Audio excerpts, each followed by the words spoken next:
Ready start. महोदय, अभी आपने नगरपालिका के अध्यक्ष महोदय से सुना कि मैं इससे पहले भी कई बार त्रिचूर आ चुका हूँ। जहाँ तक मेरा ख्याल है मैं यहाँ 25 वर्ष पहले आया था और अब जब मैं फिर आया हूँ तो यह पिछले 25 वर्ष मेरी नज़रों के सामने गुजरते दिखाई देते हैं।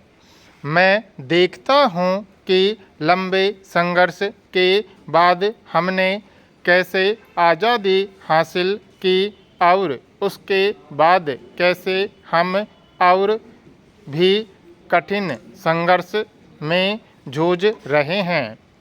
ऐसे संघर्ष में जो अपने देशवासियों के आर्थिक कल्याण और उच्च जीवन स्तर के लिए है। आर्थिक कल्याण के इस लक्ष्य से हर आदमी सहमत होगा, तब अनेक बातों में हमारा मतभेद क्यों होता है? विभिन्न पार्टियां क्यों हैं? विभिन्न पार्टियां होना अच्छा है, क्योंकि जब एक ही समस्या पर कई तरह के विचार किया जाता है तो उसके बारे में अधिक जानकारी मिलती है। सब लोगों के एक ही ढंग से विचार करने की बात पर मेरा विश्वास नहीं है। मैं चाहता हूँ कि विचारों की आज़ादी हो और उनका खुलकर आदान प्रदान हो। कभी कभी इससे हमें सच्चाई का पता चलता है, फिर भी किस रास्ते पर चला जाए इस मुद्दे को लेकर अक्सर आपस में मतभेद और लड़ाई झगड़ा क्यों होता है? मैं इसके बारे में आपसे कुछ कहना चाहता हूँ। जहाँ कहीं भी मैं जाता हूँ इसी बात पर जोर देता हूँ जो बिल्कुल साफ है और जिससे हर एक को सहमत होना चाहिए। मैं भारत की एकता पर जोर देता हूँ, केवल राजनीतिक एकता पर नहीं।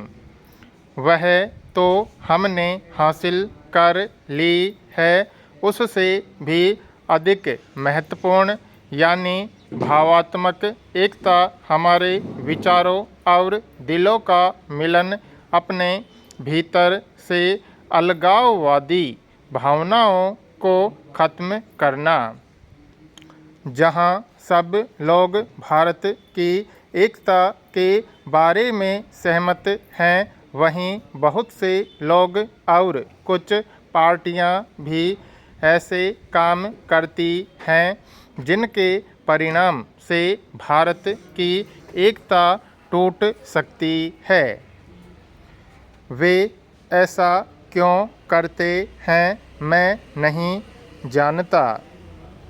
जब हम भारत के लोग एक और अपनी संस्कृति, समान उद्देश्य, मैत्री, प्यार आदि के बंधनों से बंधे हैं, दूसरी ओर दुर्भाग्यवश भारत में अलगाववादी और विघटनकारी प्रवृत्तियाँ छिपी हुई हैं जो कोई नई समस्या खड़े होते ही अपना सिर उठा लेती हैं। हम राज्यों के पुनर्गठन की बात करते हैं। हर हालत में हमें इस पर बात करनी चाहिए, लेकिन इतनी उत्तेजना और गुस्सा क्यों? आखिर इस अलगाववाद का मतलब क्या है? अपने साथियों के लिए आपके दिल में प्यार नहीं है बल्कि नफ़रत है। जो लोग या राष्ट्र एक दूसरे को पसंद करते हैं उनके आपस में नज़दीक आने में मुझे कोई आपत्ति नहीं है, लेकिन मुझे ऐसे लोगों के नज़दीक आने पर सख्त नफ़रत है जो दूसरों को नापसंद करते हैं। किसी को चोट पहुंचाने के लिए नज़दीक आना बुरी बात है। यही कारण है कि अंतर्राष्ट्रीय क्षेत्र में हम इन सैनिक गठबंधनों के खिलाफ हैं।